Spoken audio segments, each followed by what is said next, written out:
I'm Joy Vernon. I'm the organizer for the Greater Seattle Astrology Tarot Reiki meetup, and we are here today to talk about the decans of Libra and the decanic images throughout history, as well as the associated tarot cards, which will be the 2, 3, and 4 of Swords.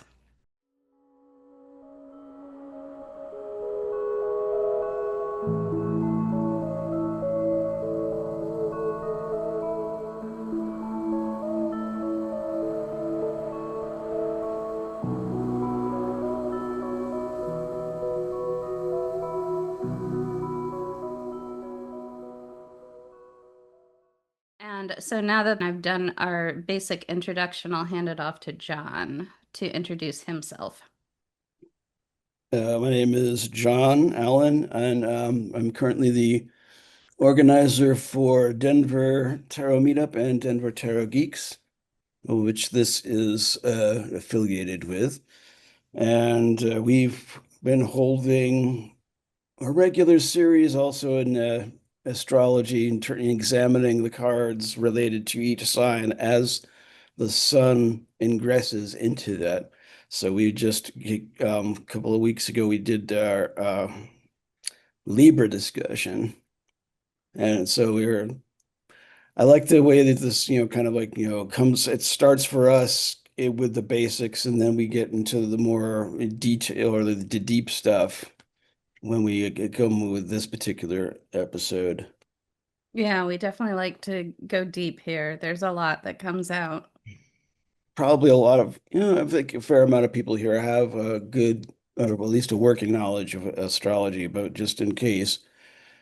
The Libran paradigm, I guess, is as a lot of the symbols relating to Libra indicates, is all about the balance.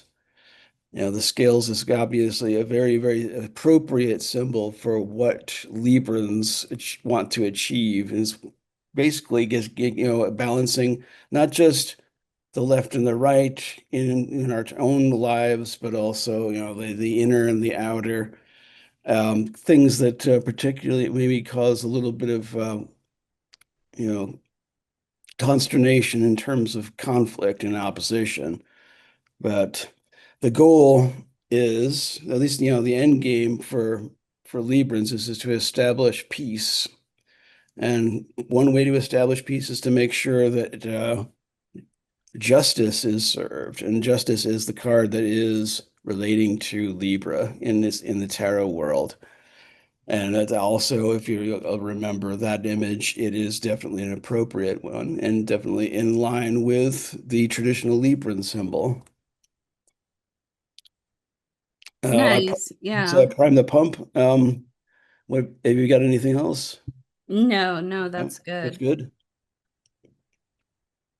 So I guess with no further ado, we will go ahead and launch into the images, which were going to be the images that have been described for each of these decans. Now, I'm sure a lot of you have already been through this process. For those of you who might not have, what we're doing is we're examining six descriptions of each of the magical images associated with the astrological zodiac decans or decans, and examining six different versions from different time periods and different cultures. And then we give you an opportunity to imagine each of these descriptions in your mind first. And then we're going to work with an AI generated image based on that description. And later we will work with all of the images in consort. So I will go ahead and start sharing this slides. So our first decan of Libra from 0 degrees to 9 degrees is ruled by the moon and we are working with the Chaldean system of planetary orders, although we do take into consideration the triplicity planetary rulerships, which it can be different and often are. As this is the Lord of Peace restored, there is that the idea of the concept of justice emerging in this decan in order to equilibrate imbalance in the outer world, which is rife with it and unaware of its own balance. The emergence of this principle, again, as I mentioned before, is it also gives rise to peace and order. I mean, that's the foundation of, not just our social, or at least, our own lives, but also in a societal order. It's important to have peace and justice between its members. And representing, again, the soul's justice as well as social justice. It works on an inner level as well as an outer level. And most often than not, achieving it on the inner level helps facilitate the outer balance as well. So this decan is usually used to reveal truth and achieve justice, especially when it's a case of defending the weak against the strong, the powerful. And we'll go ahead and I'm going to go through our images now. Our first image is from Abraham ibn Ezra from the 12th century. A man in a shop in the market with scales in his hand, and he wishes to buy and sell. And again, we'll give you a moment or two to picture this in your head, and then we'll show you the AI image.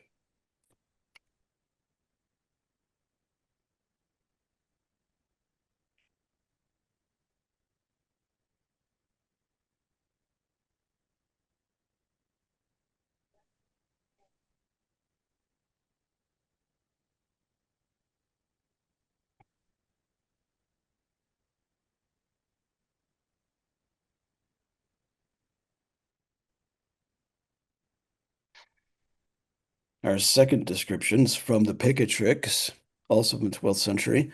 A man holding a lance in his right hand, but in the left, a bird hanging by its feet. And this is the face of justice, truth, good judgments, the completeness of justice of people and weak persons, of doing good for the indignant.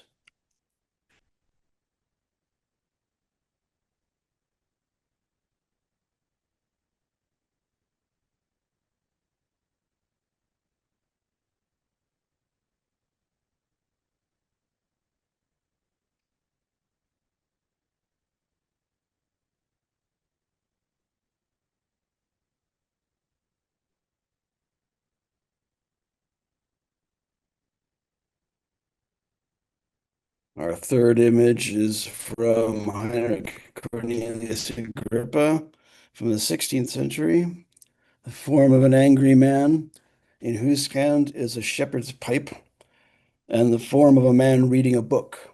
The operation of this is in justifying and helping the miserable and weak against the powerful and wicked.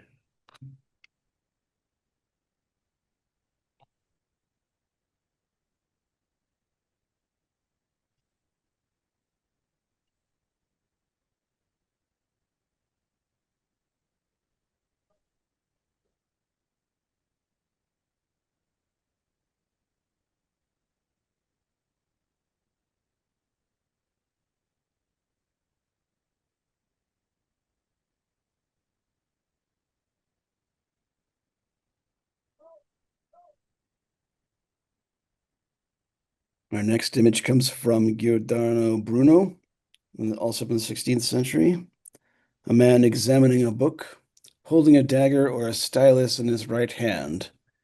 He has the look of one being led to the slaughter.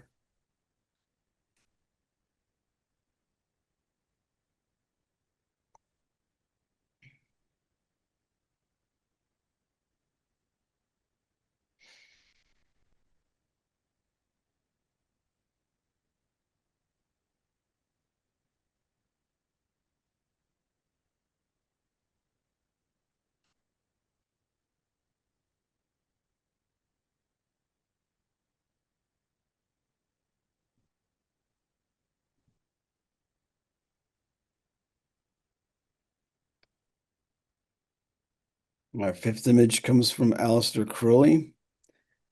A dark man, in his right hand a spear and laurel branch, and in his left a book.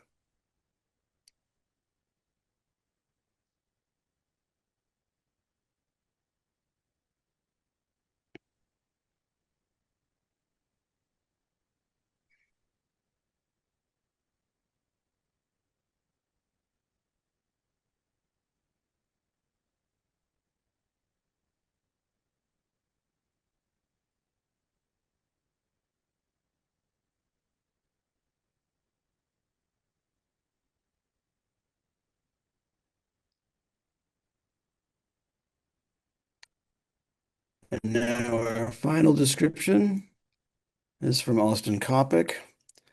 A blindfold and a sword.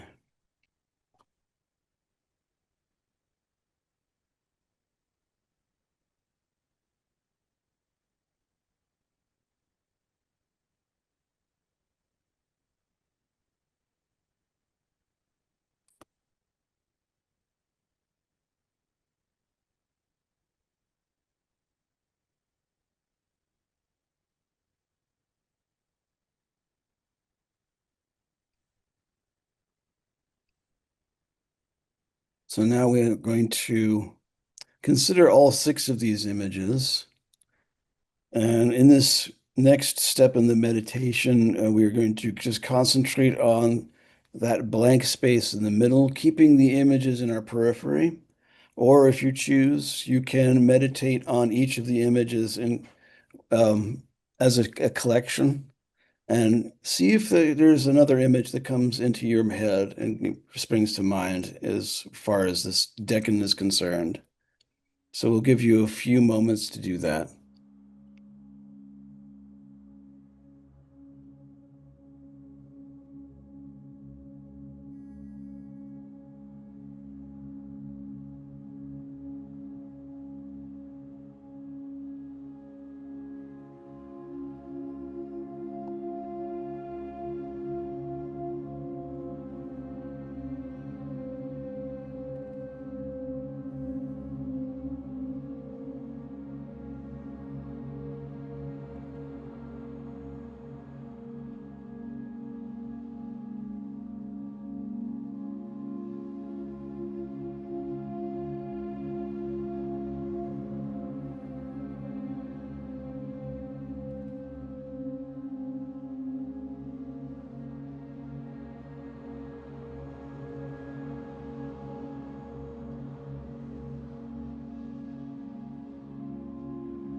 Okay.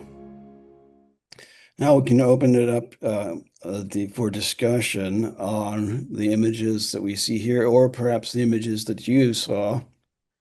Um, so anyone who wants to contribute, please go ahead and discuss. I appreciate your presentation and voice and style. I am wondering, they're all very powerful, images. Maybe if you had a little more specific questions or what to draw out of them, because there could be many things could be drawn out of each of them to me. Okay. I think one of the things we can start with is we really, just an understanding that this decan has a rulership of the moon, and just we'll consider what the moon rules and how it operates, and how these images describe that lunar quality. That's one thing we can look at. One thing I get from the very first image from Ibn Ezra with the man with the scales is, again, with the lunar quality, the moon goes through all of those, its phases from the brightest to the darkest. It balances those two extremes. So we have that balancing quality in the in this image, reflecting that. Another thing that I was thinking of was, and it's kind of like you said, AI a lot of times just simply doesn't understand things. And so it doesn't understand that when somebody's holding scales in their hands, it's because, in fact, one astrologer, it might be Austin, makes a point of or it might have been Wade Caves. Anyway, somebody I read made a good point of scales have a human component. They're held in the hand. And you can have ones that are dependent on something or have a stand or something. But a lot of times a marketplace set of scales is held in the hand. Um, but this guy seems to be lifting one of the scales, and when you think of the Justice card, one of the scales appears to be resting on her knee, and there is there's a, a common interpretation among tarot people that she is cheating things a little bit by lifting her knee and bringing those scales out of balance. The image that I got that made me think of the Justice card was actually of a merchant with his thumb on the scale, because I was thinking of the moon as the moon can be about cycles. Like John mentioned, the moon can be about intuition and emotions, but the moon can also be confusion and deceit. I mean, all of those interpretations applied to the moon card itself in the tarot deck. And so the idea of cheating things a little bit. And I think that adds an interesting interpretation to the blindfold. It's always interesting. There's different philosophies over different time periods about justice and whether she should be blind or not. Um, because some time periods and cultures would see blindness as being less fair because you don't have all the information, you can't see things clearly, and so on. And other cultures think that the blindness is so that you're making a logical decision, instead of an objective opinion rather than a subjective opinion. Um, and so there's it, but it brings to mind the very confusion of the blindfold itself, in terms of, are things hidden from the person? Do they not have all the facts? Are they confused? Which is actually one of the meanings that I use on the Two of Swords, which is the tarot card associated with this. Yeah, Emmy. I was just going to say also that with all of these AI images, well, most of them, because the fifth one, there's no real light source, but everybody else seems to be turned away from the light source. And so, like Mm. the moon, the light is kind of like, diffuse and it's not direct. And so that can also lead to the obscuring of really knowing what's going on, in addition to the Two of Swords and the blindfold and the Justice and all that stuff. Love it. Yeah, really nice point. Really nice point. The other, I mean, the one that's, well, I think the one that stands out the most to me is the guy that holds either a dagger or a stylus. And it's like, that is a really interesting combination of options. And just the book and the lance, or the lance and the bird, um, is a little bit more logical, and that maybe he's shooting, like throwing lances at birds to hunt, which doesn't, I don't know if that's a thing.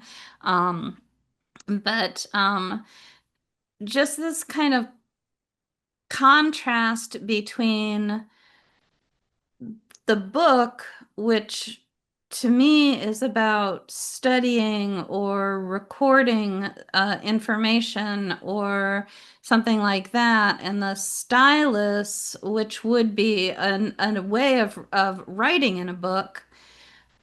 And then the lance has this more aggressive, or the dagger has more of an aggressive type of thing. Somebody said they took the dagger stylus as an allegory for sword and pen. Yeah, I kind of am going that way too with it. Um, that both are um kind of corollary symbols. They work together in a really interesting way.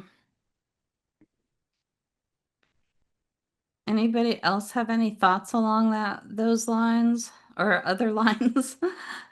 And can be weaponized. Yes, both sword and pen can be weapons. Good. That's good.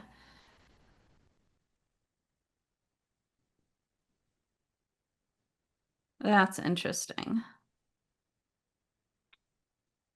I think one of the things I get from that, and plus, the way that the Decan and the images are described as far as what they stand for. Again, the stylus or the pen it's a device for making marks and for writing. So I'm getting this sense that he's looking in this book and he's like, dotting all the I's and crossing all the T's, and or actually even maybe even revising some of the information that's in there for the case of establishing justice, because maybe the information on justice was in this book of some sort, and then he's just making revisions based on the condition of the world, which is in imbalance, which I think is like ties in with a lot of the lunar and nighttime scenes of the Two of Swords. Is that it's a nocturnal scene, which indicates it's an unconscious kind of a condition. It's also interesting to note that Venus, of course, is the ruler of Libra. And so in the triplicity method of rulerships for the decans, rules this first decan of Libra. Um, but either way, and we've been noticing how the ruler of the sign plays a role in all the decans, all three of the decans, throughout that sign. And so looking towards what Venus might represent, we can certainly see that in the pipe, the shepherd's pipe, or the musical instrument. We did research that a little bit to verify that it was a musical instrument pipe as opposed to other kinds of pipes. And music is often associated with Venus. And the merchant here, for Ibn Ezra, is shown as there's a lot of luxury to that scene, a lot of kind of wealth and luxurious fabrics and beautiful things.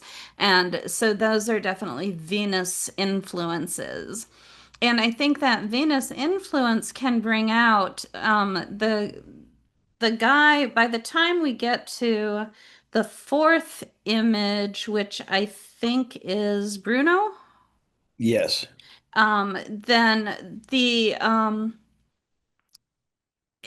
it doesn't say that he's a merchant or anything, but again, I end up getting, because of the things that came before, I do end up getting the image of somebody that is like balancing his books or something like that. Um, and and so that it just kind of balancing his books and being led to slaughter is just like that is I think a lot of people these days would relate to that. It's like ugh, I balance a checkbook at the end of the month and I've got nothing left over. So yeah, so we can kind of relate to that. But that Venus rulership of Libra might also bring us to that conclusion, even if we didn't have the previous reference to a merchant. Hmm.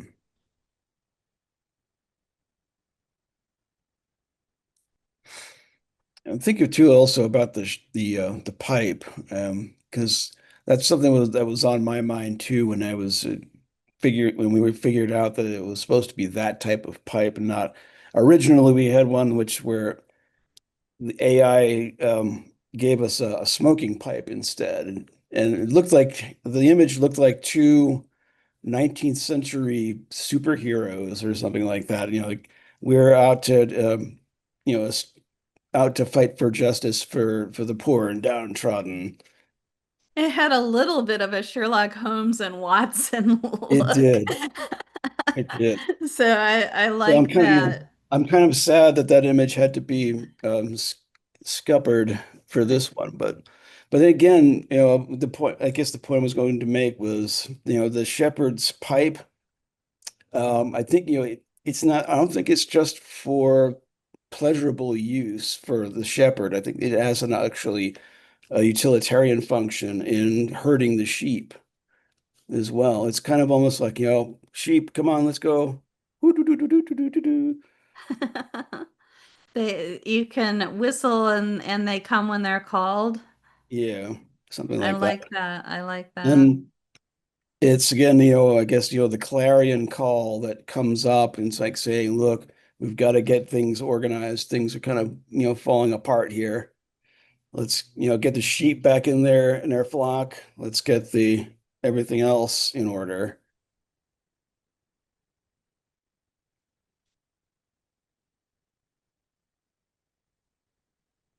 Oh, I wanted to check on something in the Picatrix one. Let me put the handout in the chat. But the Picatrix one, it said something about the indignant, and I was like, I wonder if that's supposed to be indigent. And I looked at the handout where I took the Picatrix wording from a different translation, and it does say doing good for beggars. So, I wanted to bring that up as a point of discussion or maybe clarification. Hmm. If I may, Joy, Yeah. John, Picatrix, I just didn't really see it as anything really to do with Libra. I couldn't really see it at all with the figure of I'm protecting myself, but you know, the poor bird doesn't stand a chance. But hey, I'm okay, Jack. I've got my sword. You know, there wasn't an awful lot of balance in there. What do you think? And say the last part again. There's not a lot of balance in there. Oh, yeah. Yeah. The Picatrix one is really standing out for me Yeah, as I'm not following it. And John and I were talking about that too. It's like, is it common to hunt birds with spears or lances or whatever? Um, it and the guy, I mean, this is just AI. The guy really overdid the night there. I mean, a Yeah. person, I think the thing when John and I did our prep session, I do remember now what we talked about. We had discussed the idea. Do you know how I think if I remember correctly, I think it's Robin Hood that starts out with, a man kills a deer in the king's forest and he's not supposed to and he gets caught, right? Is that Robin Hood that starts that way or some other? Anyway, whatever it is, there's this idea that the poor, um, uh, citizens of a kingdom are not even allowed to hunt on the king's property, and that all the animals belong to the king, and some really unfair and imbalanced um uh kind of rules and social customs. And so that's kind of the place we were going because this is the Picatrix, which is from, you know, roughly 1,000 uh common era. And there's different translations that spread out over a couple centuries, so I can't remember the exact dates.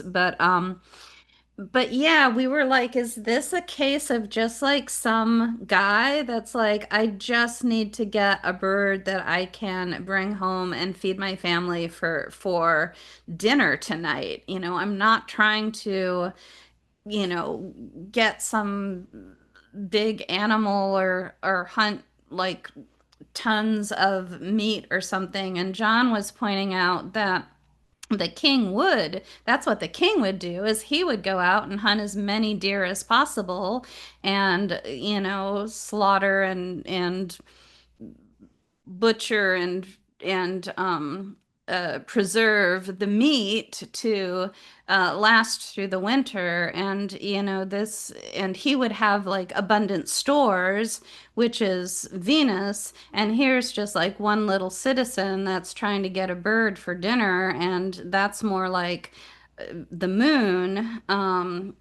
Just the moon can represent in mundane astrology, it can represent the people. Um, that are under the rule of the king, which is the sun.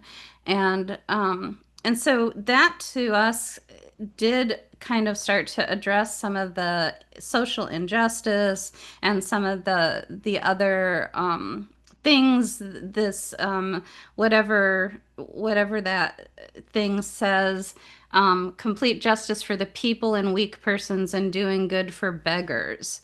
Um, so is how it's the translation I used, which was the Greer Warnock translation. And so, yeah, does that what do you think there, Pauline, in terms of does that make more sense when you look at it that way? Yes, it does. It lets me see another side of it, which I hadn't thought about, Joy. Thank you for that. Yeah, yeah. And I think too, it also addresses something that Dion Fortune has described in her book Mystical Kabbalah, where she talks about the tree of life a lot, and obviously, but then there's that idea of of things going out of balance. There's either going from one extreme on one side to another extreme on the other side, and then the actual balance happens in the middle rather than it being a strict polarization.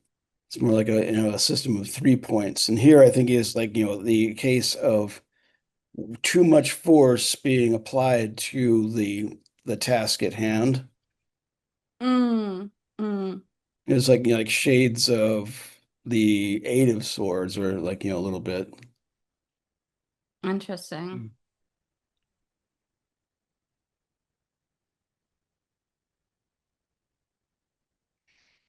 So shall we look at our card?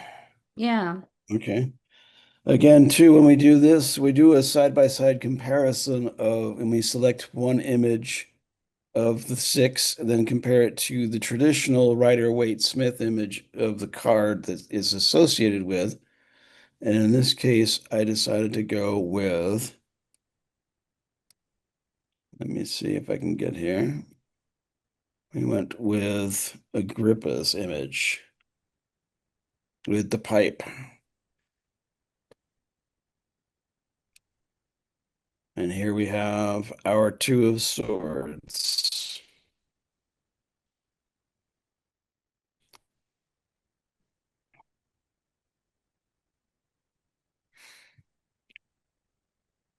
I think one thing I'm getting from just, considering both of these images together is each of those men in Agrippa's image could be a sword in the card.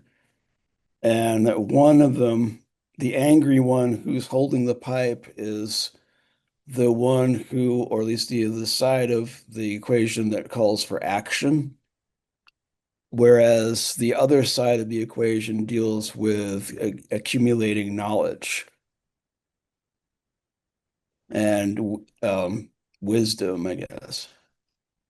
I love that. And You know, the, that actually retrospectively brings a huge amount of balance to the entire set of images that we were looking at, that there is a balance between action, and that's kind of where I was trying to find this, and you just said it so succinctly, that action, which can also be a little bit more aggressive, like a sword or something, and then the wisdom or the knowledge or the contemplation.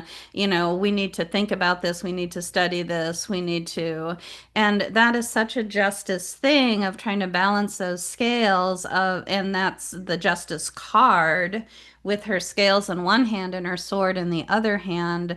It's just like, you know, how much do we need to study this and think about it, and then at what point is it time to take action and to make that choice? And that's always such a complicated dynamic and balance, and is definitely different for each person. I also, one of the things I saw with those two swords, as soon as we put these next to each other, was the book, the open book. It's almost like she's holding like an open book in front of her. So I was kind of like, oh, that's kind of cool. Um, and I do think of the balance and symmetry of this figure, um, as being, and the blindfold as being an opportunity to turn within, and the fact that it's ruled by the moon, an opportunity to turn within and look inside, um, to find, what is my heart telling me, what is my intuition telling me, what is my inner guidance saying about what this situation is about. Sometimes I think of those two swords. Swords are so much about thoughts and ideas and communication, and sometimes think of the swords as facts. And if you don't have all the facts, which sometimes we just don't, then we have to tune in to our inner self, our inner intuition, inner knowledge, or inner teacher, and find a solution when we just don't have access to the information that we need. Um, and that's another nice interpretation for a moon ruled card. And also, I've read a couple of interpretations of Two of Swords where they describe how the woman is turning away from, so not refusing to look at what's going on. So the waves and the rocks and the unpleasantness behind them is like, so la la la, I don't hear it, la la, which in a way, this drawing the man on the left can almost be embodying that he's maybe not listening to the person who's reading from the book. La la la, I'm not listening, I'm focused on what I'm angry about. So it's an interesting uh, echo between the cards.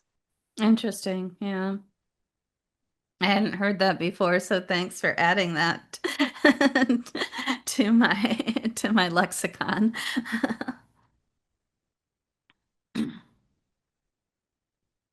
Another interpretation of the Two of Swords too, what comes up often is like, the shadow side of Libra, and it's like was just indecision.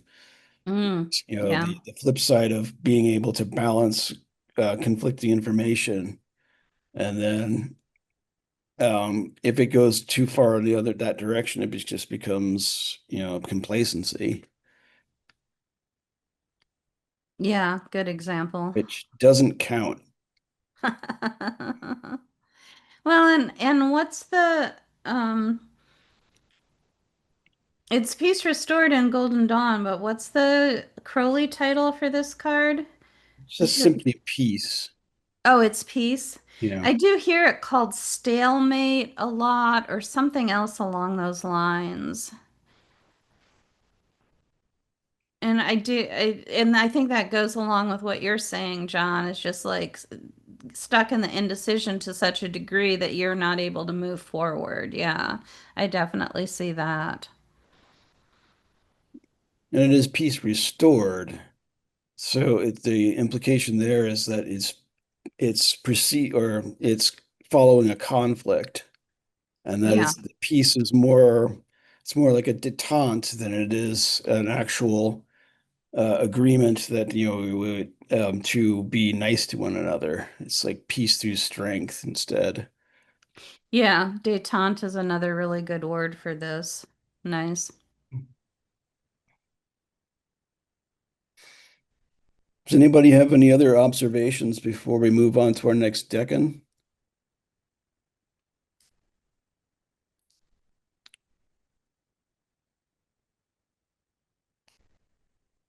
Okay, we'll move on to the next decan. Decan number 2, please. From 10 degrees to 19 degrees. This is ruled by Saturn in the Chaldean system, and also in the triplicity system. Saturn is, well, actually, Saturn is exalted in Libra, so it's very well placed in this particular sign. And a doubling of that Saturnian energy here with both of those. Well, I guess you could say it's not a doubling, but it is a reinforcement of some sort where you have the sign or the same planet in both systems agree that this is the planet that rules that decan. And Saturn, one of the things that Saturn rules over is, the contract. Um, Very formal written agreements between entities, which both protect the people involved and compel them to uphold that agreement. And the goal of the decan is to bind opposing entities together. So links now are created and tested, rather than say with the first decan where you've kind of looking at things one at a time and kind of separating them to make sure that they are all of equal quality. The and with the idea of the contract comes, the concepts of obligation and responsibility that one has to that agreement. And that has and what that does is that fixes the volatile passions and lays the foundation for a better conditions when you have a nice solid place to work from, where both parties agree. And you can use this decan to establish strong and lasting relationships and agreements with others. So now we'll go with our same batch of authors with our imagery. Even Ezra describes a man in the form of an eagle, and he is naked. Well, and he is naked, and the thirsty, and he is about to fly in the air. I just spotted the typo there.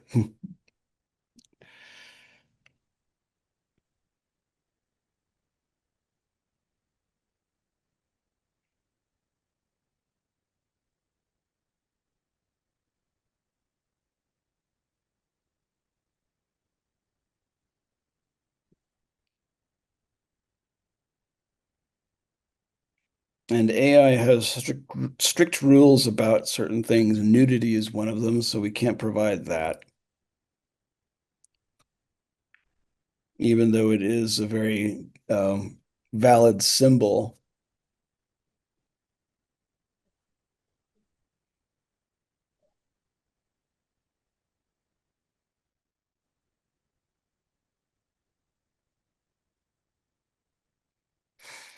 Picatrix describes a black man having a journey of marriage and joy.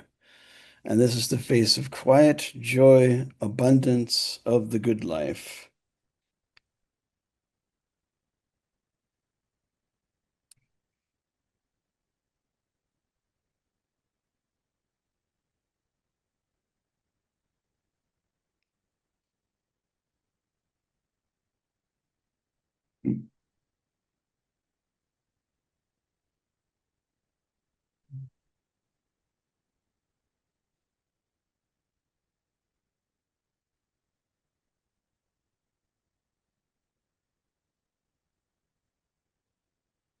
Next, Agrippa describes two men furious and wrathful, and a man in a comely garment sitting in a chair. And the signification of these is to show indignation against the evil and quietness and security of life with plenty of good things.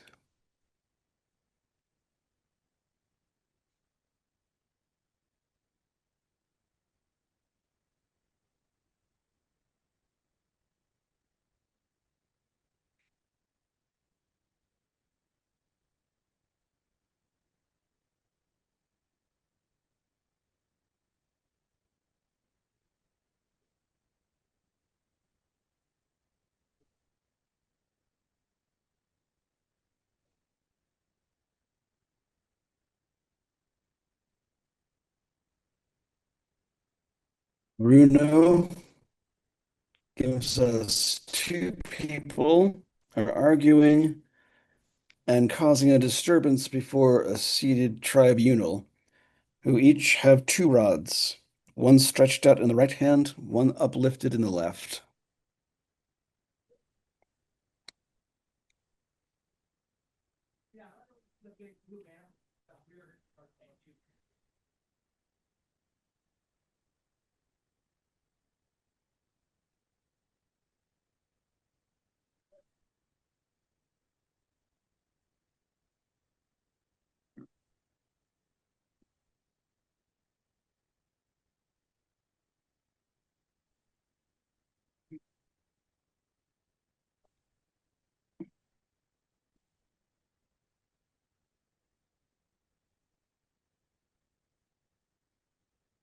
Aleister Crowley describes a man dark, yet delicious of countenance.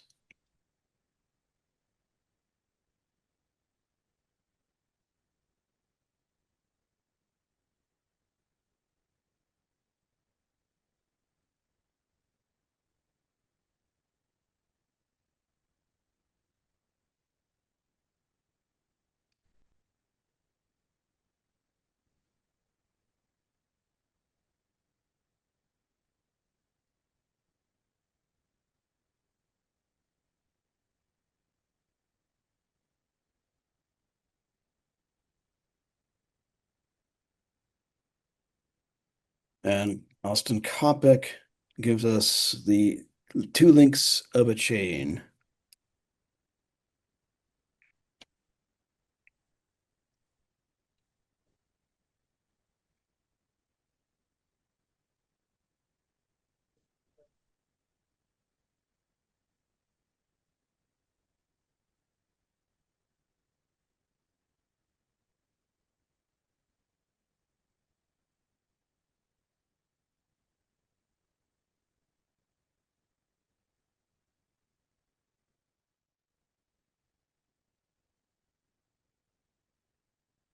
And once again, we'll consider our 6 images together with our space in between to focus on, either focus on a new image or focus on all the images at once.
that's pretty good.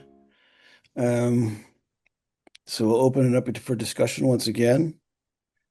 And see, what these images are telling us about this third decan or the second decan. And some of the descriptions, I mean, thinking ahead to the Three of Swords, it's the descriptions often contradict what the Three of Swords is usually interpreted as, where you have a particularly gloomy image of a pierced heart and in connotations of heartbreaking news or information that upsets us and basically disturbs our balance. And here we have plenty of images that are alluding to the good life, or laying the foundations for the good life, perhaps. Not always good to begin with, but at least provides the foundation for it to grow there. I feel like that Saturn in Libra is always kind of an odd thing because it is exalted and Libra kind of lightens it up, I guess. Saturn is so heavy and ponderous and full of gravitas and seriousness, and Libra is a little lighter and a little more balanced, uh, and so Saturn does lighten up a little bit. The idea of just any of these, I mean, the man in the wedding, and Saturn is great for commitment. When people have Saturn in the seventh house in their natal chart, um, seventh house, Saturn says no to things, and Saturn can be a bit of like a bouncer. That seventh house is the house of relationships, partnerships, and marriage. And so Saturn can say no to potential suitors or be more of a bouncer, keeping away the riffraff and making it harder for people to date, particularly when they're younger. But it is really good for commitment once they finally do get somebody past that bouncer. Um, and so this idea of a marriage, which is Venus plus Saturn, that's a really good combination of the love with Venus and the commitment with Saturn. Um, and in the marriage journey, I think is how it was phrased, which is a really nice uh, experience or way of looking at it. And the Libran, well, Saturn has such a sense of authority to it. And Libra is about fairness and balance and justice, and we get the man with the two figures behind him. Although I think the actual description, I don't think that it states that the two people are behind him. It does feel like it could be a man that is adjudicating a challenge or a fight or a conflict of some kind. I kind of got like a Judge Judy type of image with that. And then our other two people arguing in front of a tribunal.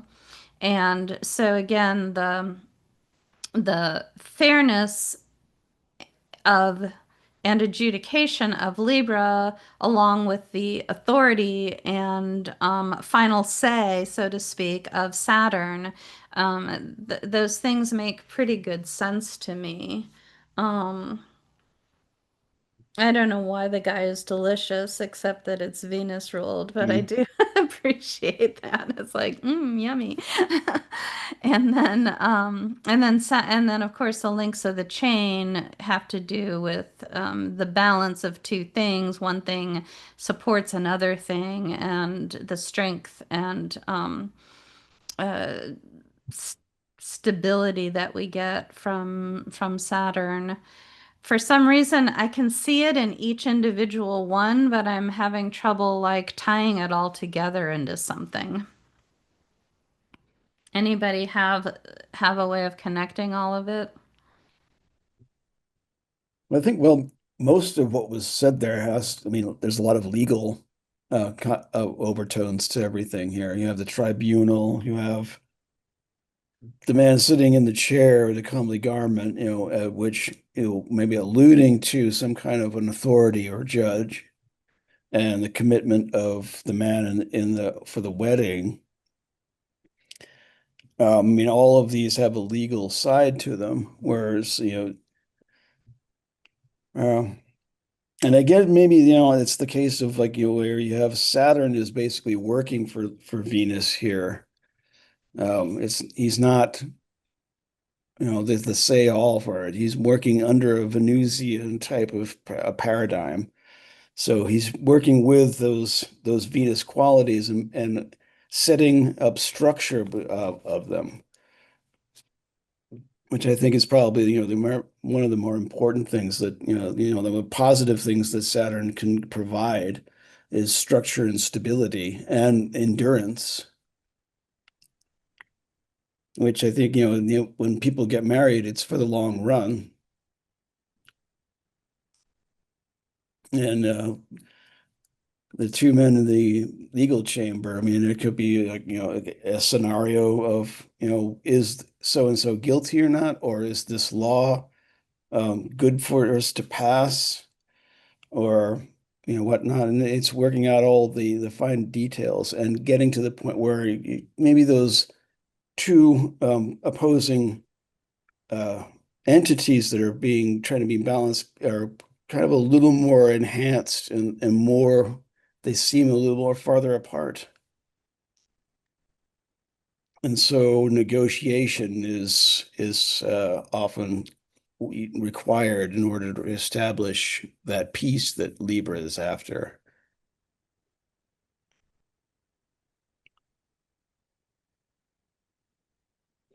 Well, and that's really interesting, especially with our planetary sequence with the moon, which can be confusion. What is right? Let's study it some more.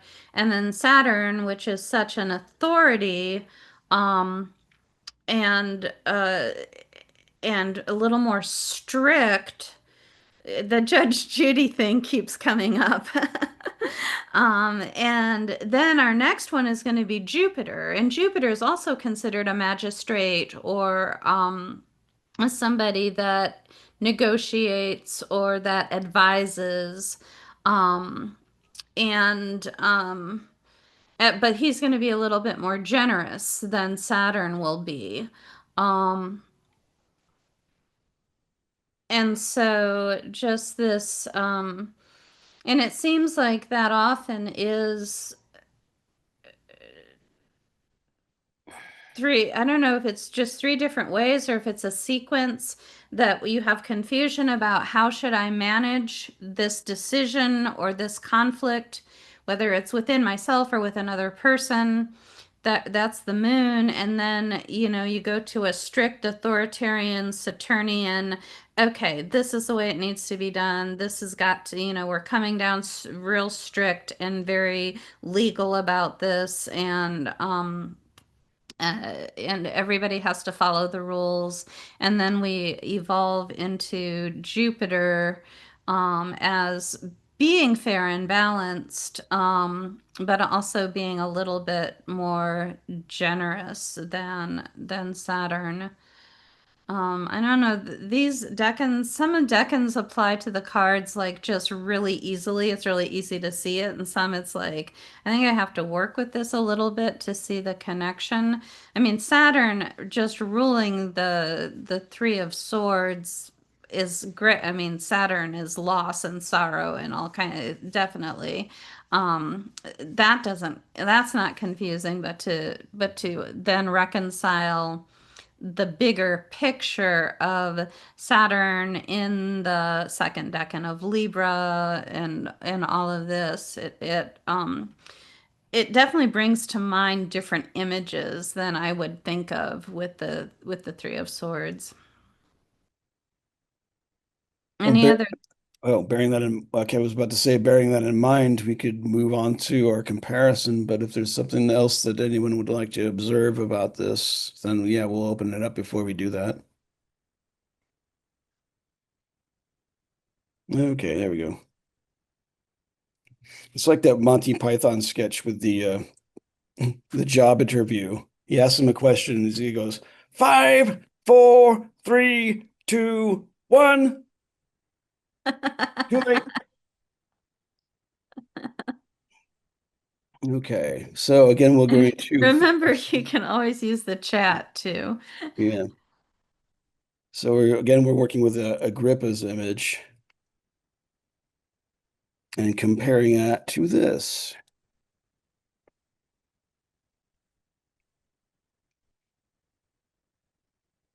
And I probably not to see the arrangement of, at least the composition of these two images are very, very similar. You have the group of three, two on either side that are crossed, and then you have a central element. And I think, this Agrippa's image definitely, well, at least, the way that this image is presented in AI is, kind of conveying that, the more negative side of Saturn, that wrathful side, the side that's, more, maybe guess wrathful is more Mars-ish, but that sternness that comes with the adjudication. Yeah, and we talked about during the prep session, we talked about it even has a little bit of the angel on one shoulder and the devil on the other, but it's more like two devils, one on each shoulder. And maybe the idea of shadow work or kind of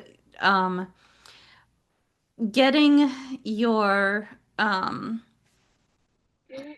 getting your instinctual or non-social parts of you under control and balanced so that you can present that more staid uh, the comely putting on the comely garment. I'm going to put on the garment of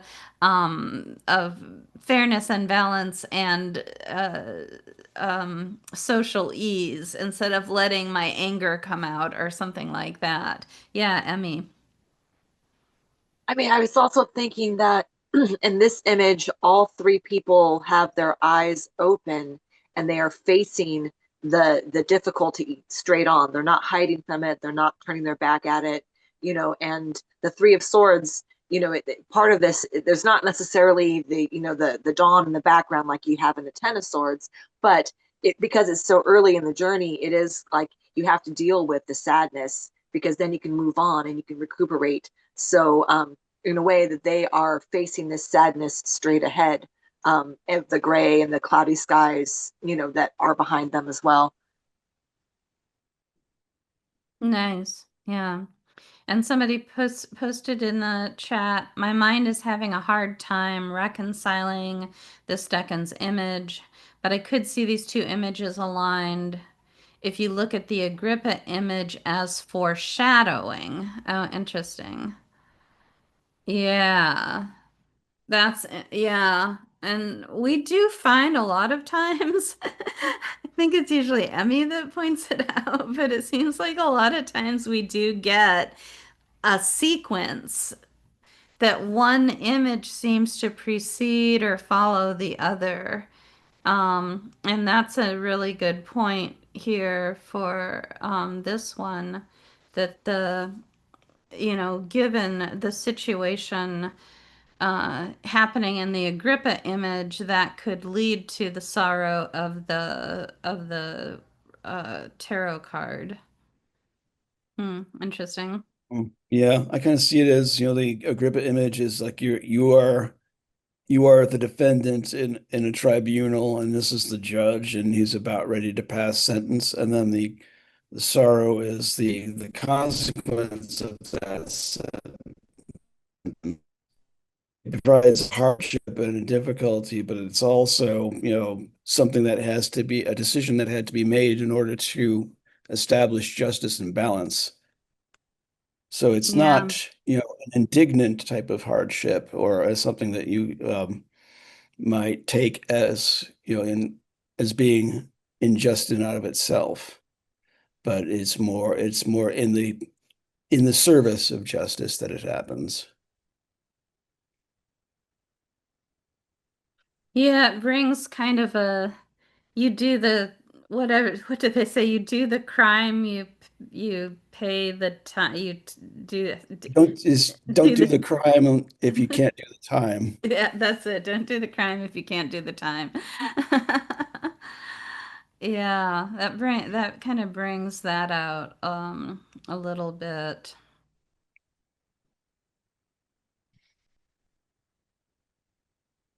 I kind of want to point out, I don't know how relevant it is, but it keeps popping up into my mind, so I'll at least pull it out.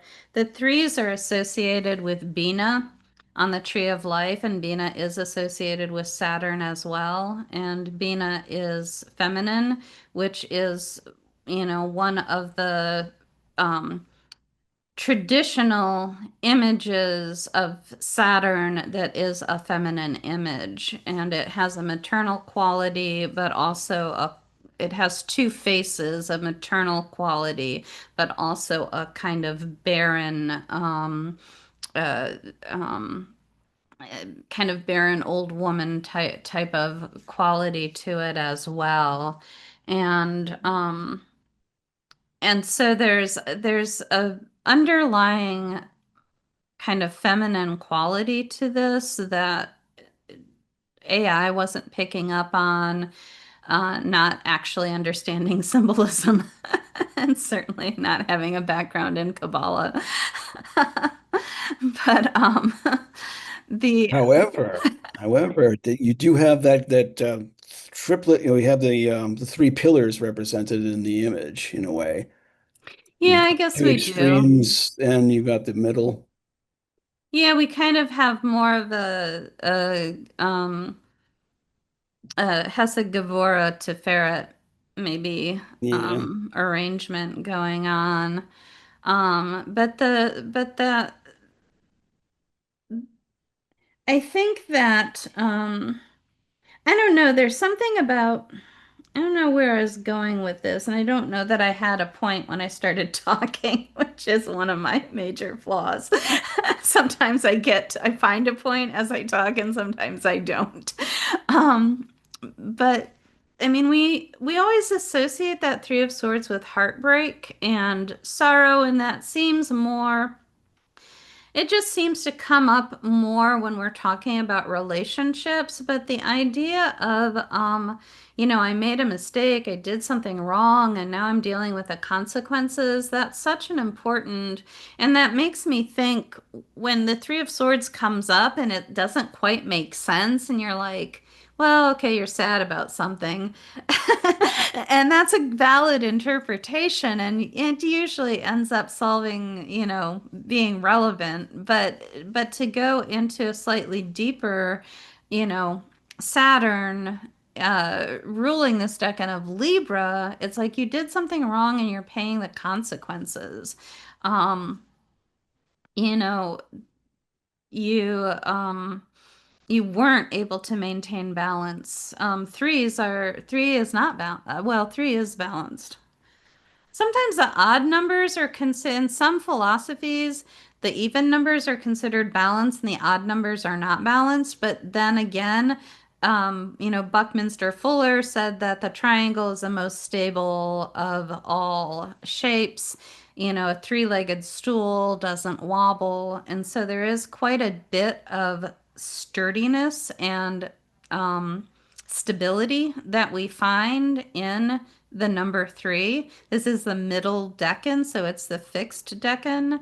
Um, and it's more like, I guess the thing that comes to me in a Venus ruled sign is that moment of pleasure or happiness or indulgence that really was a bad decision and really leads to a very negative long-term repercussion. I think that's where this is all going. I don't know. I'm still the jury is out on this. Hmm. Should we move ahead? Yeah, let's go ahead and do that. I was trying to think of the deity which was associated with this Decan. Oh, It's I've on the got the handout, right? handout Yeah. open. Whoops, and where am I? Libra 2. Oh, the Greek god is Kairos. Um, I'm not really sure about these things, but it seems like there's Kairos and Chronos. And Chronos is time, but Kairos, if I remember correctly, and I might have this mixed up with something else, but somebody explained it to me that Chronos is time, but Kairos is the right time. And that makes really good sense for Saturn and Libra. Mm, The Egyptian god is Omphta, and I did not write down what that meant. okay, cool. All right. The right time. I like that concept. And it does fit in with Saturn as well. It's like that exacting um thing, like, I guess did let's see. Well, anyway, I think I've exhausted my thoughts on this one. So we'll go ahead and move on to our last decan. Well, I mean, I'll kind of sum it up a little bit. I mean, that goes along with what we're talking about. It seems like this moment of pleasure or indulgence or something. It's just like you go and have a good time every Friday night and it never gets you in trouble. And then one time you do just the wrong thing at the wrong time, or and you get caught, or things just really go awry. That's kind of where I was going with some of my interpretation. Um, uh, and trying to tie it all together. But yeah, it's just like it's when time gets the better of you. It just like if I just hadn't done it that night, if I just hadn't been in that place at that time, in the wrong place, the wrong time type of thing. Um, but anyway, yeah, let's go forward. Okay. So in our last decan, as we mentioned before, as Joy had mentioned before, that is ruled by Jupiter in the Chaldean system. And this is if after a sense of balance is established in the first decan and then strengthened in the second, then this concept of balance or the principle of balance is then taken to uh, smaller scales so that it is not just in balancing the big things, but you're also balancing the little things. The vision I had in my head about this decan was you have a set of scales, and on each of the pans of the scales, you've got another set of scales. So, and then on those scales, you've got two scales on either side. So, it ends up increasing exponentially. And then you have all of these little details to work out and equilibrate. And the reason I think for that, kind of meticulousness, where the expansion of that sense of balance is to provide a still center for the person who's using the deck and to be able to find that stillness, the calm in the eye of the storm, so to speak. And it's a hard thing to establish because again, when we're talking about how the dichotomies that Libra is trying to balance end up getting a little more pronounced each time. And now we've gotten to the inevitable extremes of those counterbalanced elements. And the the power of the decan is really realized when you understand that those extremes are coexist like two sides of a coin. So the the whole idea here is, to do, not only just to get everything refined and tested, but also to become a corrective influence in the world. After you've established that inner balance again, you can take care of the outer balance. All right. So our first image again from Ibn Ezra, a man whose face resembles that of a horse with a bow and arrows in his hand.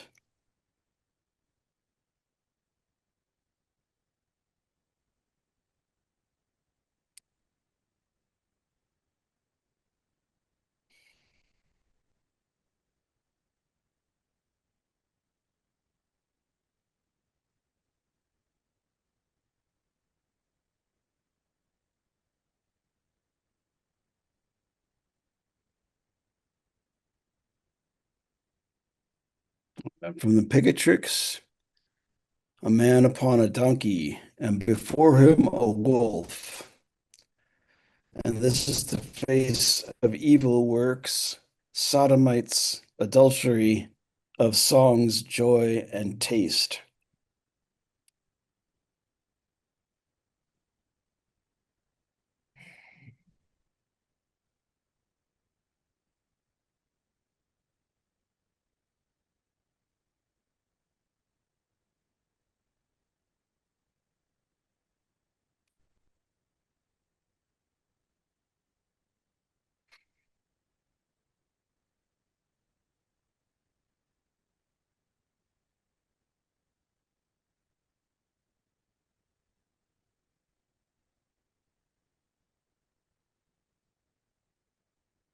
From Agrippa, we get a violent man holding a bow, and before him a naked man, and also another man holding bread in one hand and a cup of wine in the other.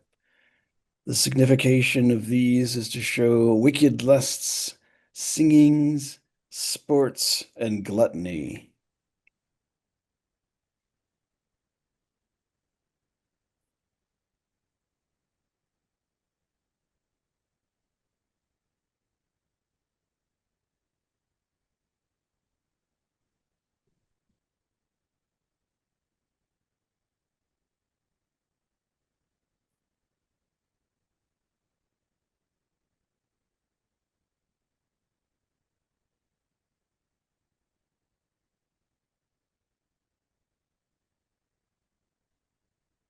Again, there's a bit of a compromise on the nudity, unfortunately.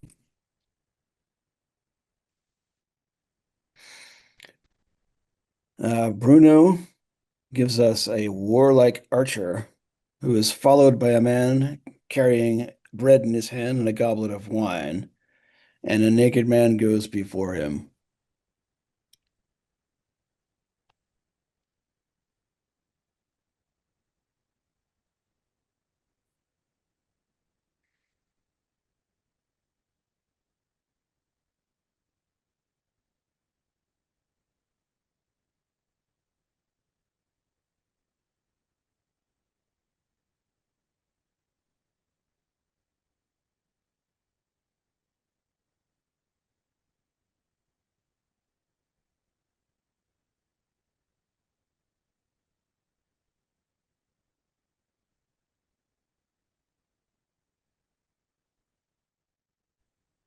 Aleister Crowley describes a man riding an ass preceded by wolf, similar to the Picatrix description.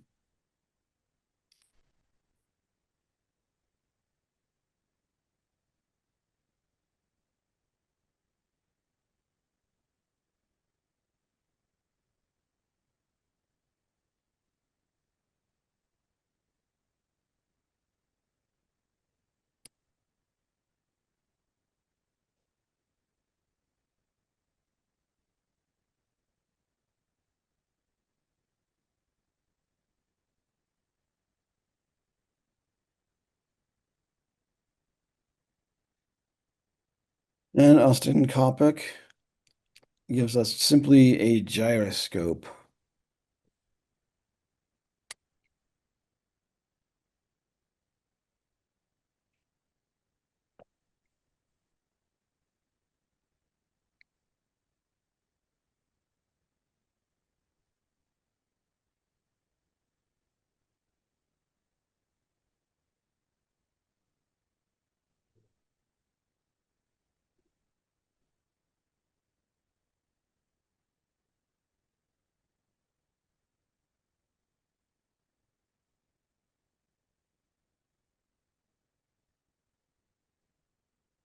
And again, we'll take a few moments to consider all these images and uh, perhaps divine a new one.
Okay, that'll be enough. And again, we'll open the forum up to discussion. Did anybody choose to scry to focus on the black spot space and allow an image to emerge from that?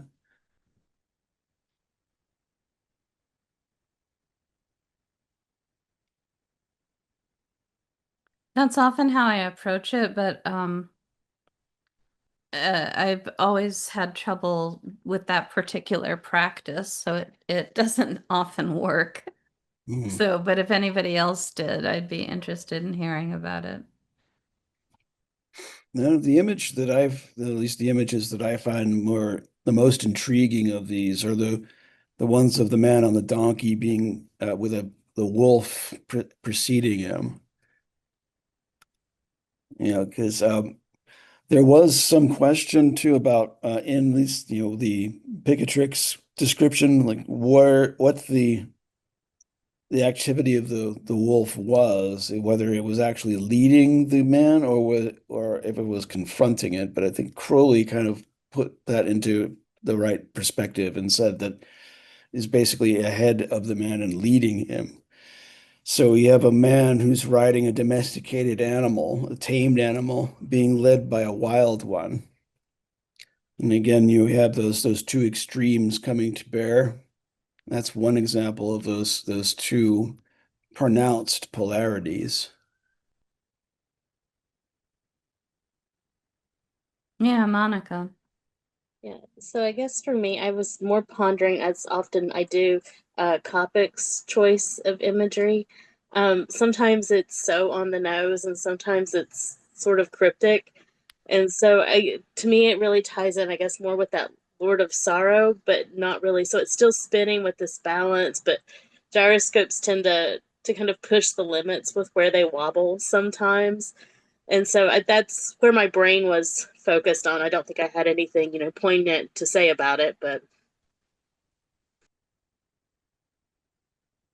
Yeah, for some reason, when I think of that gyroscope, what ends up coming to mind is more of like a centrifuge type of thing that is using the spinning force to kind of separate things or something. So, which is obviously not what he said, but it's the thing that comes to mind. Because John's right, we do get kind of some extremes in here, and I can't help but see the man with wine and bread as like a priest or somebody offering the Eucharist or communion. Um, and in both those images that have the man with the wine and bread, there's also the archer and a naked person. And it even starts to come to me as like the suits of the tarot. Like there's like a warrior type, which is like a sword suit, and there's a priestly type, which is the cup suit, and the naked person is, I don't know, maybe wands. Wands are supposed to be peasants, in that metaphor. The Really? coins are supposed to be the merchants. Yeah, I didn't know that. I mean, I kind But of get the but heuristic thing too. I'm also getting maybe a slightly more secular um, look at it, and I think, a lot of some of these descriptions did describe conditions of indulgence and gluttony, and the man with the wine and the bread could be like, at least, he's your gateway into that indulgence. Whereas the violent man and the archer, I believe, is that, archery and arrows are ruled by Jupiter. Is that right? oh, because of Sagittarius, yeah, that I think makes so. sense. And so you have uh, that Jupiterian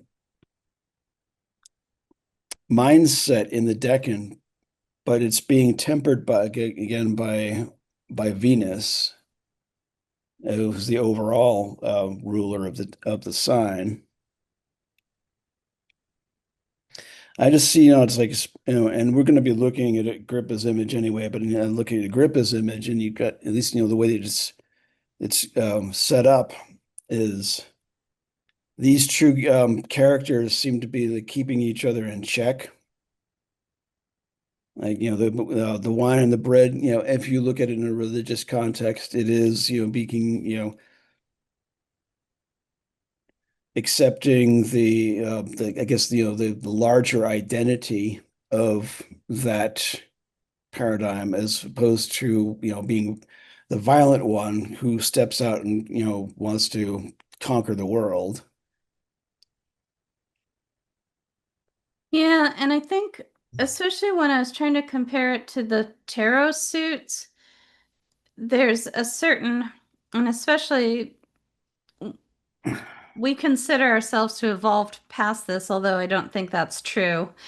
But in the time that these were written, there was definitely those very distinct societal castes or um, like array of social class, and and just like again, I keep thinking of this centrifuge. It like takes everybody into the centrifuge and then spreads them out. Like, okay, you get to be a wealthy merchant, and you get to be a priest, and you're a warrior, and you're a peasant, and it just kind of separates these things out. Um,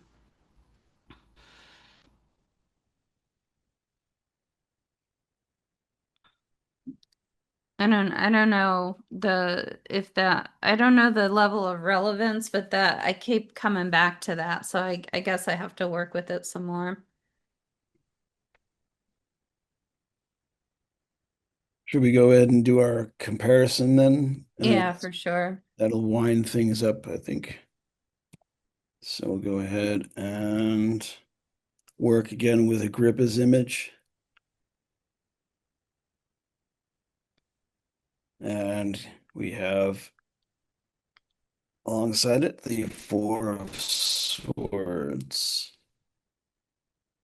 Well, and we do have, interestingly, we do have a priestly type in the stained glass with somebody kneeling before him, and a soldier type on the tomb, the effigy or whatever those are called. I don't think it's called an effigy. I think there's a special name for it, but I don't remember what it is. Um, But it's a type of a sarcophagus, yeah. containing a coffin or something that's just ornate. And it's got the image of the person who's interred in there on the top. So whoever's on the inside of that sarcophagus is definitely getting away from it all in a major way. And the sculpture on the outside is almost like a do not disturb sign. This one's been harder, but I think I'm seeing something in the Agrippa image that I'm not necessarily supposed to see that's helping me connect it to the four. So the more I look at the Agrippa in this larger format right now, the more it almost looks like they're playing a game of chicken. And it becomes a little, yeah, comedic. And there is that sort of restfulness with the Four of Swords. And so I don't think that's at all what I'm supposed to be getting, but that's really where my brain keeps tying them in together. Yeah. Yeah. There's something about the table too that's long and narrow and just looks like a coffin.